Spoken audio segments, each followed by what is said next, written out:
Thanks a lot. Now, the only way this is going to work is if you believe me when I tell you that this story, I would never have thought of this story, and I walked in, and my friend Eli was here, and he said, they're telling stories, it has to be about family. And so I said, well, I was driving here tonight, and an old girlfriend of mine called me up on my cell phone as I'm driving in here, and literally walked in the door and said goodbye to her, and she called me up to tell me, this goes back to the early 80s, like 1982. She was out in Los Angeles, and she said, you know, I'm in a hotel, a Marriott, and it's next to the 405, and I was just thinking of the time when you and I were here, and I was completely terrified. So I thought I would call you and remind you of the story.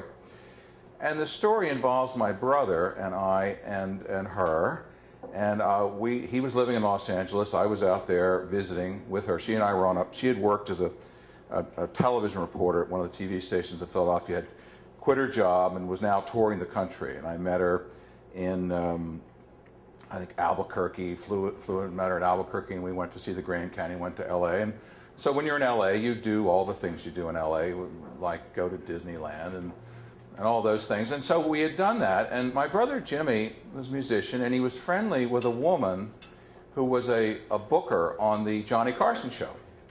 So at some point he said, look, I've got some tickets for the Johnny Carson show. Would you like to go? And I said, yes, I would. I'd never seen, I don't think, a live television show at that point.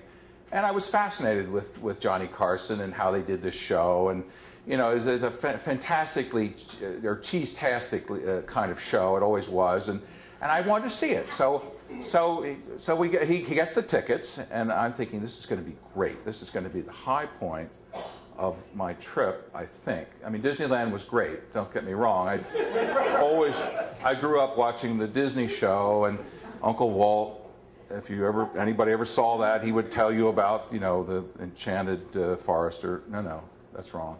The Pirates Cove, and I just wanted to do that. And so we did that. But we were running late, and so somehow we lost track of time. So I'm driving the rental car, and we're driving to Burbank, to the NBC studios. And as we're driving, my brother says, you know, we're never going to make it. I don't know where we lost track of time. I don't know what happened.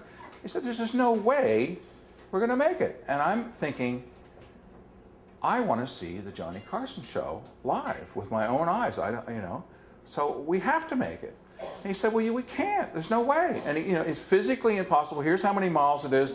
The 405 gets backed up. And I said, I want to see the Johnny Carson. I think we're going to make it. I've got a feeling about it. So he says, no. Now, we're in the front seat. Mary Ellen, her name was Mary Ellen. She was in the back seat. And she's seeing us kind of going at it for the first time. Now, this is a brother who's 3 years older than I am. And he's got a lot of ideas about things and a lot of opinions, strong opinions sometimes. And so as we're going along, he's getting really angry because he says, look, we're never going to make it. Let's just turn around and go home. And I said, I think we're going to make it. And so we keep driving, and you know, I'm doing a good 70, 80, maybe 90. She's in the back seat, completely terrified because we're, you know, arguing back and forth. You're never going to make it. I think we're going to make it. There's no way you're going to make it. Turn around. I got a good feeling about this. Maybe we'll get there. Who knows?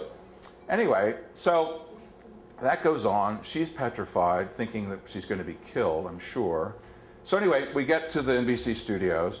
And guess what? There's a place to park. And sure enough, there are people there at the staff who are saying, oh, good, you're here. Come on in. Yeah, we got your seats saved for you. Come on in.